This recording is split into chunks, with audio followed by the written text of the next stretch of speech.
नमस्ते अनि स्वागत छ हजुरहरू सबैजनालाई।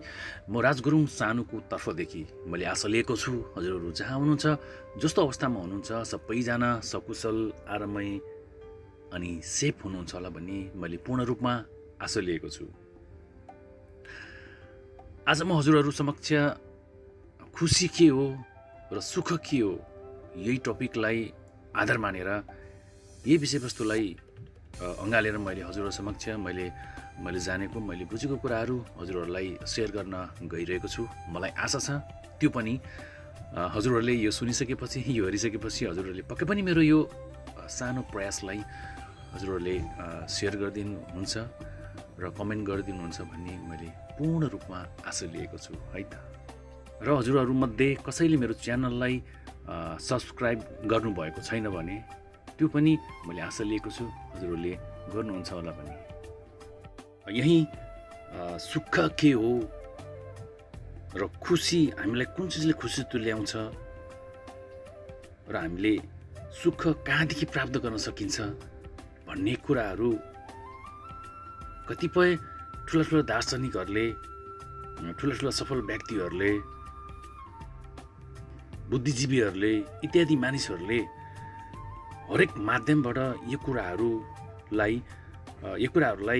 धेरै कुराहरूले आफ्नै तरिकाले व्याख्या गरेको पाइन्छ। जस्तो इक्जाम्पल हरेक किताबहरूमा र मानिसहरूको त्यो जीवनीहरूमा र कथा, सङ्गीत, गीत गजलहरूमा र मुभीहरूमा हामीले यो खुसीको, यो सुखको बारेमा धेरै कुराहरू हामीले बुझिसकेका छौँ र यी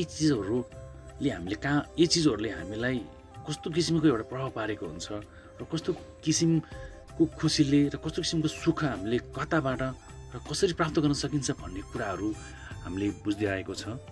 र अझ पनि वास्तविक कुरा के हो भने, वास्तवमा भन्ने नै हो भने जस्तै अब खुसी र सुखी भन्ने बित्तिकै हामीलाई एउटा सिधा रूपमा बुझ्ने नै हो भने जस्तै अब हामीले चाहेको कुराहरू पुरा हुनु, जस्तै हर्ष, उल्लास, जस्तै जीवनमा एउटा आनन्द पाउनु, कुनै कुराहरूले हामीलाई मजा दिलाउनु, सुविधा पाउनु र सन्तुष्टि र मङ्गल, शुभ कल्याण, प्रसन्नता र यी शब्दहरूबाट अर्थाइसकेको छ कि मान्छेहरूले खुसी र सुखी कहाँबाट प्राप्त गर्न सकिन्छ भन्ने कुराहरू। के अब साँच्चै नै भन्ने हो भने के हामीहरूले त्यो चाहे अनुसार काम गर्न पाए के हामी जीवनमा साँच्चै खुसी हुन्छौँ त? प्रश्न यहाँनिर पनि आउँछ। र म चाहिँ के भन्छु भने हामीले जे गरे पनि, जस्तो सुकै अवस्थामा भयो भने यी कुराहरू हामीले प्राप्त गर्ने नै हो भने जीवनमा सबैभन्दा पहिला त हामी बदलिनु आवश्यक देखिन्छ है त, र बदलिनु पर्छ। र एक्कासी रूपमा हामी अरूलाई बदल्न खोजेमा मानिसहरूले साँच्चै नै व्यर्थमा समय खर्च गरिरहेको हुन्छ यो कुराहरूमा। तर भनेको मतलब यो हो कि हामीले अरूलाई बदल्नमा हामीले समय खर्च गर्नु मात्र हो, डजन्ट मिन त्यो होइन कि त हामीले अरूलाई बदल्न सकिँदैन। यदि साँच्चै नै हामीले अरूलाई बदल्न छ भने सबैभन्दा पहिला हामी आफै स्वयं बदलिनु पर्ने हुन्छ। मैले यसै सन्दर्भमा सानो एउटा स्टोरी पनि जोड्न चाहेँ। एकजना मान्छेले जुन एउटा लक्ष्य लिएछ, जुन मान्छेको लक्ष्य थियो कि आज म संसार, यो ठुलो ब्रह्माण्ड, यो संसारलाई नै आज म बदलेर देखाइदिन्छु भन्ने एउटा चाहना एउटा लिएछ त्यो मान्छेले। अब आफूले संसार बदल्ने भनिसकेपछि त त्यो अनुसार कार्य गर्नुपर्ने हुन्छ। हेर्नुहोस् है, अब त्यो मान्छेले त्यो खालको एउटा सपना देखिसकेपछि ऊ संसार बदल्न निस्केछ बाहिर। अनि म संसार बदल्छु भन्दै विभिन्न मान्छेहरूलाई यो कुरा भन्दै ऊ आफ्नो कार्यप्रति लागेछ। र संसार त धेरै ठुलो हुन्छ, उसलाई त्यत्तिकै संसार बदल्न त निकै गाह्रो हुन्छ।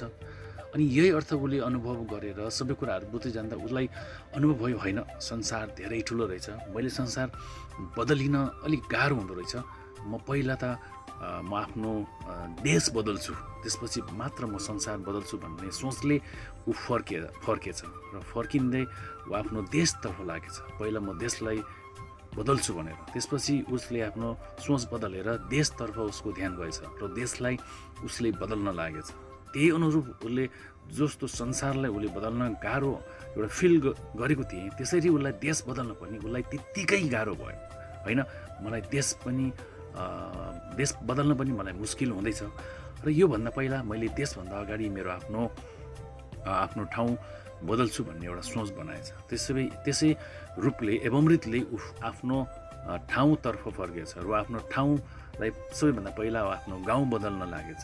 पक्कै पनि गाउँ बदलेपछि सहर बदलिन्छ, सहर बदल्नु भनेको देश बदल्नु हो र देश बदलिसकेपछि म पक्कै पनि संसार बदल्छु भन्ने एउटा सोच लिएको मान्छे आज गाउँ बदल्न लागेछ। उसले गाउँ बदल्नको लागि उसले धेरै प्रयास गरे, धेरै कुराहरू उसले सोच विचार गरे र धेरै कुराहरू उसले जुटाउँदै थिए र फेरि पनि उसलाई त्यही अनुरूप गाउँ बदल्न उसलाई गाह्रो भयो होइन। गाउँ बदल्न मलाई सबैभन्दा पहिला मैले आफ्नो टोल बदल्नु पर्ने हुन्छ भन्ने एउटा सोच फेरि उसले राखे र उसले आफ्नो टोल बदल्नतिर लागे। उसले आफ्नो टोल बदल्न लागे र टोल पनि त त्यत्तिकै बदलिँदैन होइन। उसले मेरो टोल बदल्नुभन्दा पहिला मैले आफ्नो घर बदल्नु पर्दो रहेछ। घर भनेको आफ्नो परिवार, मेरो परिवारको मान्छेहरूलाई पहिला म बदल्छु भन्ने एउटा सोचले ऊ परिवारतर्फ फर्के र परिवारलाई बदल्नतर्फ लागे। यसै गरी परिवारको पनि पक्कै पनि आफ्नो सबै मान्छेहरूको सोच त एकै हुँदैन, त्यो परिवारभित्र पनि होइन एउटै सोचको मान्छे हुँदैन र आफूले भन्दै गर्दा सबै परिवारहरूले मान्छ भन्ने पनि त छैन। त्यही अनुरूप उसलाई परिवारभित्र पनि उसलाई त्यो परिवार बदल्न पनि उसलाई त्यत्तिकै गाह्रो भएको एउटा उसले महसुस गर्दै थिए र त्यसपछि उसलाई अवगत भयो म संसार बदल्न हिँडेको मान्छे। आज मैले न त मैले आफ्नो टोल बदल्न सकेँ, न त मैले आफ्नो घरको व्यक्तिहरू बदल्न सकेँ, न त मैले अरूलाई बदल्न सकेँ। तसर्थ मैले सबैभन्दा पहिले म आफू स्वयं नै बदलिनुपर्छ भन्ने कुरा उसलाई सोच आयो र उसले संसार बदल्नको लागि ऊ आफैलाई बदल्न धेरै कोसिस गरे र चेष्टा गरे र उही अनुरूप उसले कार्य गर्दै जाँदा ऊ आफै बदलिए र एवमृतले उसले आफ्नो घरको परिवारहरूलाई बदले र त्यसपछि उसले आफ्नो टोलको व्यक्तिहरूलाई बदले र त्यसपछि उसले आफ्नो छिमेकी गाउँहरू बदले र त्यसै गरी उसले आफ्नो सहर बदलिए र त्यसपछि यसै गरी उसले आफ्नो देश बदले र त्यसपछि उसले आफ्नो अठोट लिएको एउटा जुन सोचेको सपना थियो, उसले जुन आफ्नो सपना जो संसार बदल्छु भन्ने त्यो सपना उसले पुरा गरेर छाडे। तसर्थ सबैभन्दा पहिले आफ्नो सोच बदलौँ, आफू बदलौँ र पक्कै पनि आफू बदलिएको खण्डमा पक्कै पनि तपाईँको समाज र तपाईँको देश र तपाईँको एउटा हरेक सर्कलमा भएको व्यक्तिहरू बदलिनु भनेको तपाईँको आफ्नो संसार बदलिनु होइन र। यो स्टोरीबाट हजुरहरूले पक्कै पनि केही ज्ञान लिनुभयो होला। यदि तपाईँ जो कोही व्यक्तिहरू पनि आफू नबदलिकन एउटा संसार बदल्ने चेष्टा लिनुभएको छ भने पक्कै पनि पहिला आफ्नो सोच बदल्नुहोस् र आफू बदलेर देखाउनु पर्ने हुन्छ है त। र हामी टपिकतिर फर्क्यौँ। हाम्रो टपिक जुन सुख र जुन खुसीको कुरा हामी गर्दै थियौँ र यी विषयवस्तुलाई हामीले अझै निरन्तरता दिँदै जाउँ। अब खुसी र सुख र सबैभन्दा पहिला त मान्छेको एउटा अन्तरात्माभित्र उर्लिएर आएको जुन कुराहरू हुन्छ, जुन अनुभवहरू हुन्छ, यी कुराहरूले नै हामीलाई एउटा अनुभव गर्ने हो कि सुख के हो, खुसी हो भन्ने कुरो होइन। अब त्योभन्दा पहिला के हुन्छ भने एउटा परिस्थिति हुन्छ होइन। स्थिति दुईवटा हुन्छन्। हामीहरूको स्थिति दुईवटा हुन्छन्, एउटा स्वस्थिति र एउटा परिस्थिति। स्वस्थिति भनेको जुन आफ्नो अधीनमा हुन्छ, जुन आफूले चाहेको खण्डमा त्यसलाई सहजै हामी बदल्न सकिन्छ। जो परिस्थिति, जो हामी बारम्बार परिस्थिति भन्छौँ, परिस्थिति भनेको के हो त? परिस्थिति भनेको एउटा अर्काको अधीनमा रहेको स्थिति हो, भनेको परको स्थिति जुन हामी कहिले पनि बदल्न सकिँदैन। जुन स्वस्थिति र परिस्थिति यी दुईटा स्थितिहरू हाम्रो जुन सुखसँग जोडिएको हुन्छ, जो हामी सुख भन्छौँ, जुन हामी खुसी भन्छौँ, यी दुई कुराहरू यी परिस्थिति र स्वस्थितिमै अडिरहेको हुन्छ।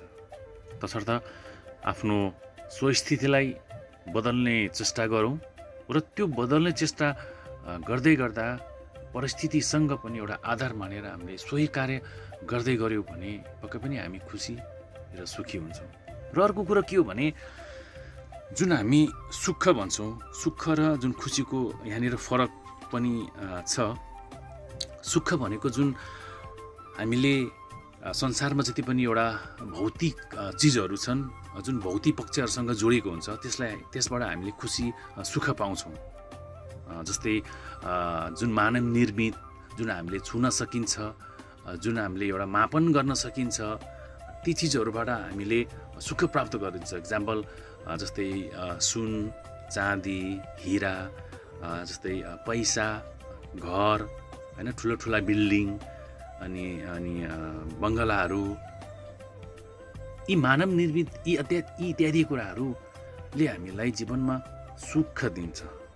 तर कतिसम्मको सुख दिन्छ भन्ने कुराहरू त आफ्नो एउटा सोचमै भर परेको हुन्छ, भरमै निहित रहेको हुन्छ आफ्नो सोचमै। र यसै गरी हामीले खुसी चाहिँ हामीले कहाँबाट प्राप्त गर्न सकिन्छ त?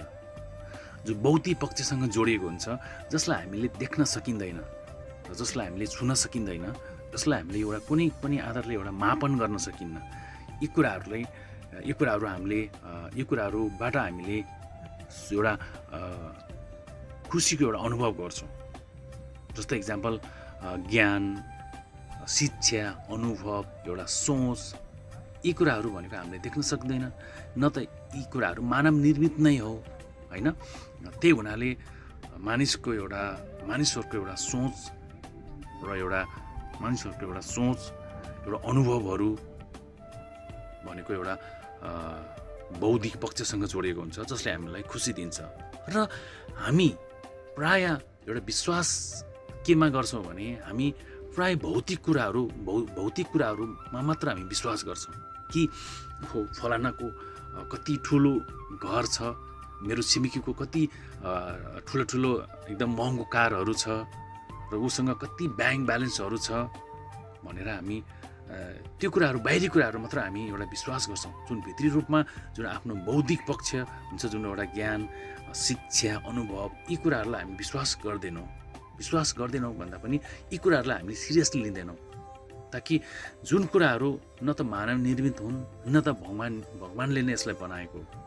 वास्तवमा यही कुराहरू, जुन बौद्धिक कुराहरूलाई हामीले यी कुराहरूलाई नै मध्यनजर राखेर, यी कुराहरूमा हामी एकदमै सिरियसली, यी कुराहरूमा एकदमै कुराहरू बुझेर हामी अघि बढ्यौँ भने वास्तवमा साँच्चै नै हामीले सुख पनि प्राप्त गर्न सकिन्छ र हामीले खुसी पनि प्राप्त गर्न सकिन्छ। र यति मात्र फरक हो, तपाईँले यसलाई कतिसम्म प्राप्त गर्न सकिन्छ तपाईँको एउटा सोचमा भर परेको हुन्छ।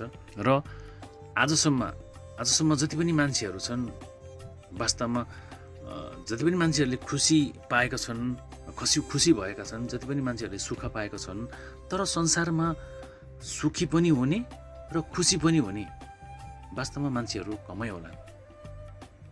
किनकि इक्जाम्पल जो एउटा व्यक्तिसँग एउटा अथाह सम्पत्ति छ, उसँग ठुला बिल्डिङहरू छ, उसँग महँगो कारहरू छ, यी भनेको उसको एउटा भौतिक कुराहरूलाई उसलाई सुख त दिएला, तर उसँग यदि भौतिक कुराहरू, एउटा ज्ञान, शिक्षा, एउटा अनुभव छैन भने ऊ जीवनमा कहिले पनि खुसी हुन सक्दैन।